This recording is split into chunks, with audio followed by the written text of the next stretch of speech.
You're listening to Entrepreneur Encounter, the podcast where soft skills meet real talk for creative business owners who are building with purpose. I'm Dana, a Pinterest marketing strategist and agency owner helping wedding pros and creative entrepreneurs get seen without burning out. And I'm Sarah, a business and team strategist who helps small teams and podcasters communicate clearly, lead with empathy, and grow sustainably. Together, we're unpacking the messy, meaningful side of entrepreneurship, from boundaries to burnout, leadership to listening, so you can build a business that actually fits your life.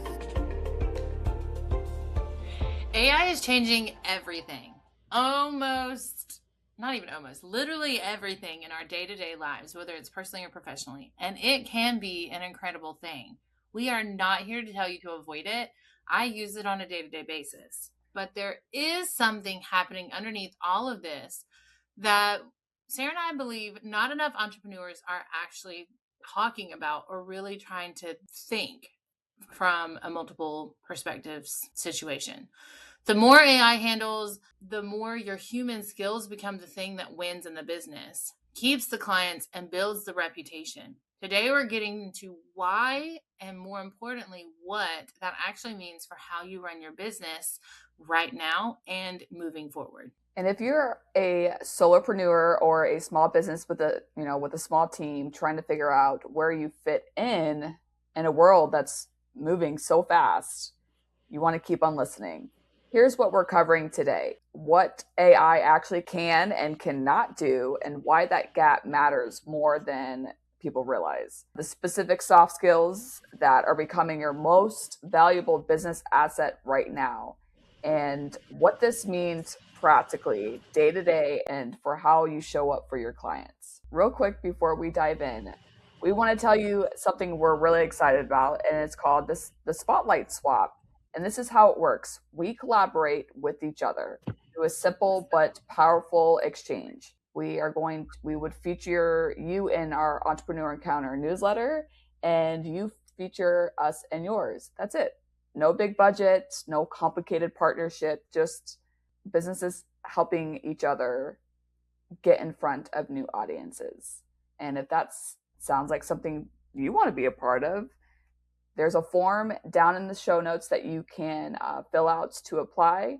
We would love to swap spotlights with you. So go check that out. Okay, so let's get into it. All right, let's just name the reality first, because I think that some people are still in denial about it and some people are in full panic mode. If you scroll down your news, like Instagram or Facebook feed, you'll see both, I'm sure. And neither of those is actually useful in understanding what AI can and cannot do. Because AI, yes, can do a lot. It can draft, analyze, respond, organize, summarize, and generate at a speed no human can match. And we're both using it. I use it to dive into data and to help me come up with new ideas. I help it to research all these things. And I'm sure most of our listeners are using it or will be soon. Yeah, exactly. I use AI too, to help me brainstorm ideas. The other day I asked it, what's the most commonly questions for podcast operations, so that I could come up with content, because we have the knowledge in our head. Sometimes we just need that push or that help with, okay, what is the most common questions? And sometimes that helps with our podcast episodes as well. There's a statistic. McKinsey estimates that nearly 30% of tasks in knowledge-based jobs can now be automated. There's so much automation in every job, well, probably not every job, but a lot of them. And that number is only going up. So the question isn't, will AI change your business? Because it already is.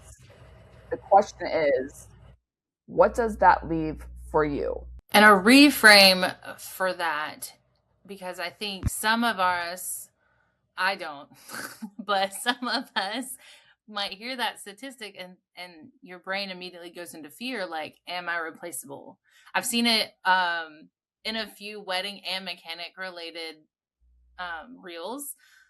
AI cannot physically coordinate and manage your wedding, and your vendor team can't do it. Never, probably will. Imagine all the robots hanging out at your wedding.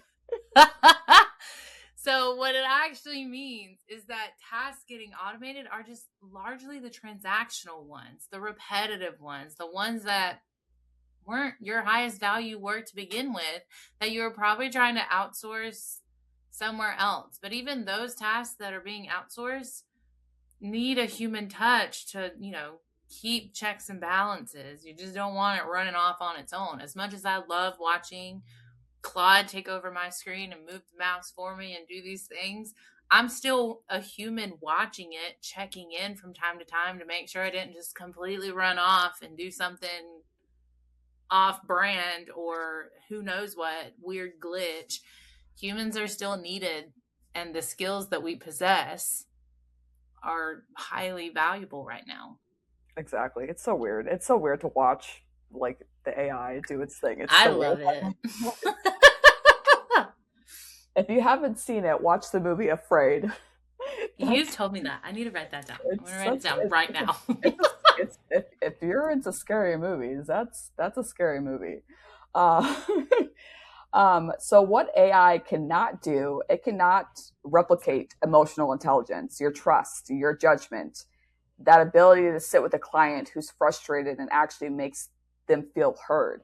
That's my whole being, is to making sure that the clients I work with is to make sure that they're, as cliche as it sounds, to make them feel seen and heard, and you can help them come up with ideas and ways to improve their business. Improve, like for me, I help with operations. Yes, AI can help with automation for the operations, but I believe it still needs a human touch.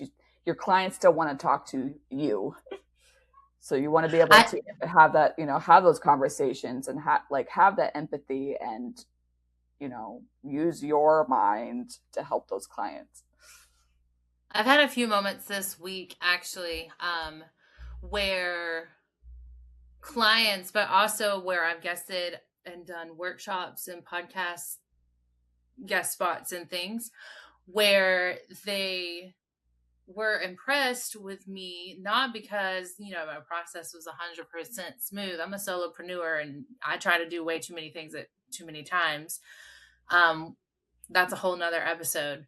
But they left these reviews, these Google reviews, basically saying, I will actually listen to what you need. I will tell you if we're not a good fit. I will tell you if Pinterest is not going to work for you. I will tell you there's other platforms that you should be, giving your time, energy, and effort into. And AI tools, yes, they can kind of do that. And they're listening to the best of their ability, but it's different when it's coming from a human to human connection. Oh yeah, exactly. Yep, that is it. I've mentioned a few times I have a part-time job, and when people call, they're like, "Yes, I'm talking to a real human." Because yes, we have an AI automated system, especially when it's like really busy. So the AI picks up the phone, and a lot of people don't like that, but it's unfortunately it's there. It is there, and it's not going anywhere. So that's the shift that's happening right now, and for solopreneurs especially, because AI can assist with your automated tasks. Yes, like you can schedule your emails. You can there's even AI tools to help you produce your podcast episodes. And everybody has the same access to the same tools, unless you want to pay for the higher tier. But what's going to make the difference with your clients is how they feel. Are your clients feel connected to you? Can they trust you? Can they come to you with their thoughts? Are you able to have those conversations? As time goes on, yes, AI, it's not going anywhere, but you still have to use your brain in some way. I do feel like it's important to note, like, because a lot of the AI tools are free and or affordable, everyone has access to the same tools and resources, right? So it's the soft skills that you pour into them, that you bring into your brand, that you bring into the conversations, that are going to help you stand out and make you the one that they choose. So that really hasn't shifted. the processes for the most part are the same. Typically, like using the wedding industry, who for a bride or a couple that reaches out to a vendor, the person that reaches out the fastest is usually the person that wins the lead, typically. Not always, but most of the time, because they're trying to move quick. So that's where automation and things started to really form. But couples now, the younger couples, like these non-millennials over here, they still want quick, but they want quick and personal. So they can tell when it's some generic autoresponder and they don't like it. Like, it's not gonna win them over anymore. So it's how are you putting your soft skills into these tools and balancing both the human side and freeing up your time. So if you have these AI tools working in the background doing like other logistical things, then now your time is freed up for you to respond personally, pick up the phone and call them instead of sending an autoresponder email, make that connection. Yes, human connection. And I think that's, as time goes on, I feel like people are craving that more, and I see why. Absolutely. So soft skills can feel a little vague, right? There are 3 areas in particular that are rising to the top right now in this AI saturated world. And these aren't random. They're the things AI cannot replicate. So the first one, which kind of ties into what I was saying a little bit, is that trust-based communication. If you are a long-time listener, communication is in the foundation of everything that we talk about. Because it's not just communicating clearly, but communicating in a way that makes someone feel safe, seen, and understood with what's really going on with them or for them, not just that surface level ask. Like, really diving deep. I don't do small talk. I don't open my emails in small talk. I dive deep and want to go like, why do you think the way that you do? I do that with my clients just because I feel like that is what's going to magnetically pull their clients to them. So AI can write a professional email, but it cannot read the energy of a client who's frustrated, but not saying it directly. You can pick up on that because you've had conversations with them one-on-one and can start to like, ooh, they added like too many exclamation points or like whatever small things that you notice because it's coming through that communication that you've had along the way. So it takes that human attunement for it, if that makes sense. And for solopreneurs, this is exceptionally hard or big because so much of our businesses run on relationships. Honestly, even when you grow into a team, then it relies on more relationships because you have a team to communicate with and build trust with so that they're doing their job, they're growing with you, they're your brand champions. You're not hiding behind a brand team or a customer service department. It's you when you're a solopreneur, but you still have to carry that and train and create the environment through communication for your team. And so the way you communicate is either building trust or quietly eroding it. And the second one is emotional regulation under pressure. We've talked about like the self-awareness and the regulating your emotions and all of that. This is the ability to stay grounded when a project goes sideways, when a client pushes back, when you're exhausted and the business still needs you to show up clearly. AI it's not going to get rattled. It's not going to get upset. It's just going to take it as it is and probably just give you just a generic response, right? AI doesn't have the skin in the game. Like, it doesn't know what's going on really, and you do. Your clients are watching how you handle the difficulty, how you respond to hard conversations, how you navigate conflict, and that's what's going to build the long-term loyalty, and that's what's going to get you referrals, not some just generic response from AI. I know I've watched entrepreneurs lose clients not because their work was bad, just because they get defensive or they get reactive. They're not open to feedback, and they made the client feel like a problem instead of a priority. And I know there's a fine line with that within with some experiences, but that is a soft skills gap, not a technical one. And the third one is judgment and discernment. AI is helpful for generating options. Like it can give you option one, option two. It is not good at knowing which option is right for this specific client in this specific situation, given everything you know about their business and their personality and their goals. This is the ability to look at the situation and say, here's what I actually think you should do, and here's why. That's something clients are willing to pay big bucks for. They're there, they hire you as, Pinterest marketer, an operations manager, social media manager, a blog writer, whatever it is, they hire you because you have the knowledge to be able to do said task.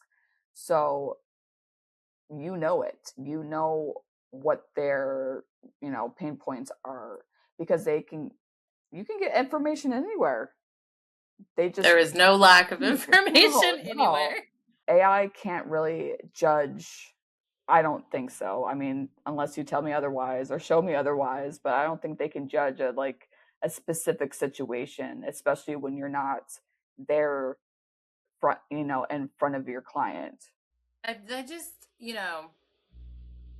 I think with solopreneurs, that does give us an advantage over larger businesses right now because we are so close to our clients. We do have contacts, we have a history with them, so we can make better judgment calls from than like other bigger agencies because, you know, we make the time. We don't just, hopefully, we're not just running things through an AI system. We're, running it through, but we're personally analyzing it and keeping that human component a part of it. So we talked about the why and the what's. So let's get into the so what, because I think the risk is that this all sounds good in theory, and then you close, down what you're doing and nothing changes. So here's the practical shift. Stop asking yourself, how do I keep up with AI? And start asking, where am I the most irreplaceable human in my business? Because those are the places to invest your energy, your relationship touch points, your discovery calls, the moments where a client is navigating something hard and you have the chance to really show up for them. One of the things that I've started doing in my own business is being more intentional about what I automate versus what I keep human. And I am someone who didn't really automate much to begin with. Like I used AI tools to help me crank out stuff faster. But I don't really automate. So I'm kind of doing both. I'm doing what someone in a networking meeting called a controlled burn of my business to see, what I should be automating so that I can honestly show up as a better human in other areas of my business. So, yes, I use AI to draft a first version of something, whether it's website copy, social media copy, even Pinterest copy. But the client facing moments, the check in calls, those hard conversations, the staring at the data and like researching keywords on multiple different platforms, like that stays fully me or eventually someone on my team. There are no shortcuts there, and it's time consuming. And sometimes I the time blindness, I get frustrated because I'm like, why is it taking so long? Because it's important. Yeah, exactly. Like I can use AI to like if and some people probably will nod their head. You can ask AI sometimes to like make you a list of keywords, but then if you actually go physically search for them on like Uber Suggest or something, not all of them are correct. So like that's where I say the human checks and balances come into play. So yes, use it as a tool to help, but you still have to check, talk to your actual clients, check in on what keywords are actually trending or topics that people actually want to hear from. You have to do that yourself, or someone on your team has to physically do it. And I'm totally sure there is a way to automate delegation for your team. But I actually like to physically look at what's going on and assign due dates to everybody. That is my job. I actually enjoy doing that. So I think That's another thing too. I think depending on what you enjoy, you keep.